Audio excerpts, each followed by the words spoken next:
I find it hard to believe, first of all, that he intentionally meant to kill George Floyd.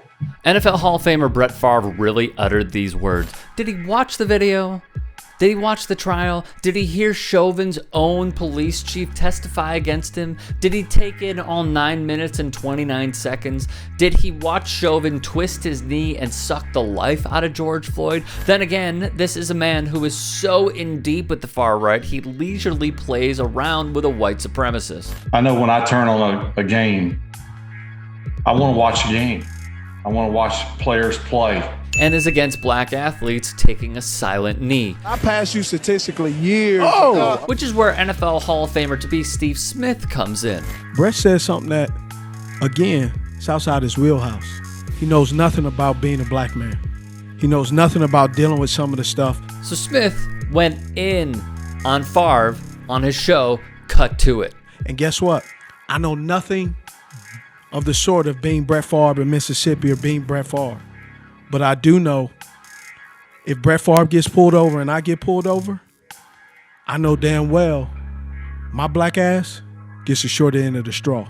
I mean, I don't know what led to that video that we saw where his knee is on his neck. So not only is he not talking about experience, it appears Favre never cared to watch any of the trial. He's speaking out of pocket. He literally knows nothing on this trial. I'm not pulling straws when it comes to my life based on my color of my skin. And Brett Favre would never have that. So again, like I said, he is privileged and I am. But his privilege of who he is saves his life. It does. But if you ask Favre to support black athletes currently in pro sports, something has to unite us.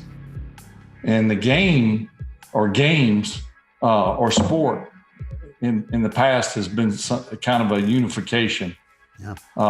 Now it's almost like a division. he clings to the typical Republican arguments that dismiss athletes standing up for a human rights epidemic. Former NFL wide receiver Torrey Smith, after hearing word of Brett's comments, wrote, "I'm 1000% comfortable saying if it isn't about playing quarterback, don't ask Brett Favre." This is the same guy who said athletes should not speak up on issues, that they were becoming too political and to only play the game. There's no right answer, Favre said, to the idea of kneeling during the anthem, other than the right answer is that we all get along. It seems like the more people try, the more damage is done. On Second Lieutenant Nazario being pulled over and assaulted by police in Windsor, Virginia, Favre again botched it. You know, the cop who pulled over the African-American serviceman who was afraid to pull over in the dark and chose to ride it out till he got to a gas station. Understandably so, especially in today's world. And the cop's actions, of course, he was fired immediately. Of course, this is incorrect, Brett. The traffic stop occurred on December the 5th of 2020. It took how many days for Officer Gutierrez to be fired?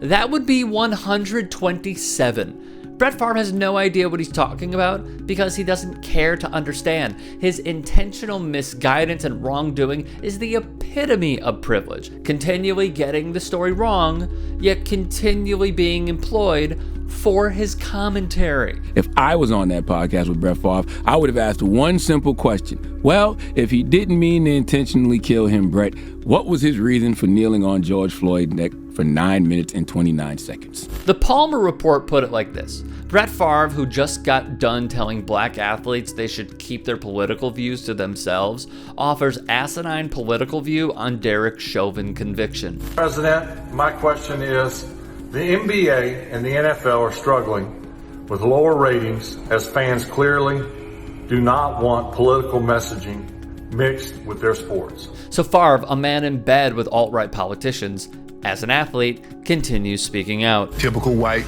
conservative male that's stuck in his own little world that doesn't give a damn about anything that doesn't impact him. Even if the facts of each respective talking point do not remain on his side.